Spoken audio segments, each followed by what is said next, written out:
So there's a trail here that dives down and follows the creek there, which is pretty defined, and then crosses this face here. And if you go farther down the hill there, there's kind of a more gradual V cut in like the topography that goes back between these two ridges. So it looks to be where we're seeing the most prints, path of least resistance. So taking a look.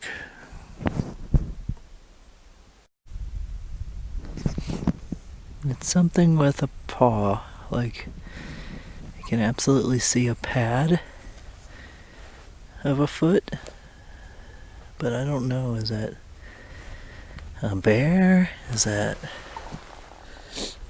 a mountain lion? Like, I'm pretty sure it's not a dog. Like, it's not long enough to be a dog. I don't know.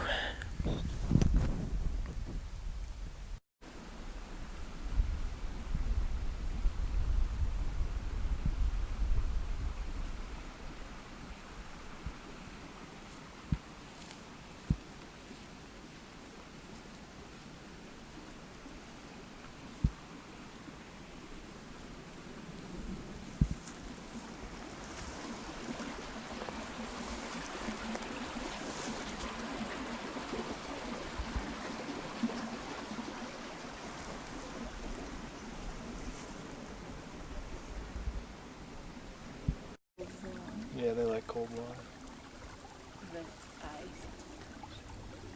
I have no idea if this is showing up on video. I got some great video of them. There's two little brook trout, you said? Brook trout. Yeah. Yeah, they're kind of rare for New Mexico.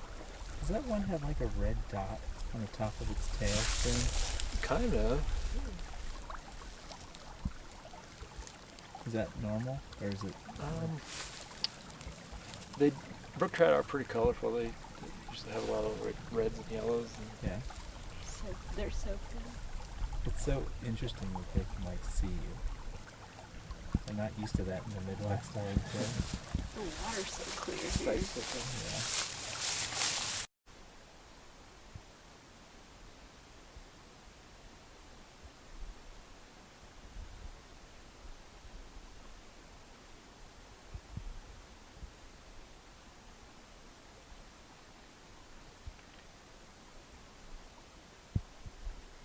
Okay, I'm in this little bottom here, and I would describe it as kind of a little oxbow in the creek, a place that probably used to be part of the channel and isn't anymore. And there's this heavy trail that runs along this edge here with lots of elk prints and elk droppings, which is making me wonder, is this a wallow? I'm gonna guess yes, but I don't know for sure.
Okay, wrap up from day 3.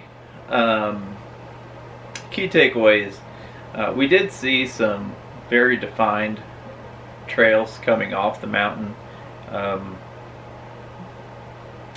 I think it definitely was worth sitting on that that creek bottom. After that evening, we did kind of talk amongst ourselves and say, you know, if they're coming down there, it's not until well after the end of legal shooting light. So that was kind of a lesson learned, I would say. But still, I think they definitely are passing through there on a somewhat regular basis. Towards dark, we did hear some rather large kind of crashing on that hillside that we were facing, and that's when you saw me kind of shift the camera over there right before everything kind of fades to black. So if it was an elk, it could have been kind of a solitary elk or a bull. There was actually a Polaris that drove behind us, around us, and up that mountain, and it's possible that he could have pushed him down there too. Also, right at dark, maybe 5 minutes of legal shooting light left, Sarah noticed a rather large bobcat that came out and was working its way down the creek, mousing through there, only about 30 yards from us.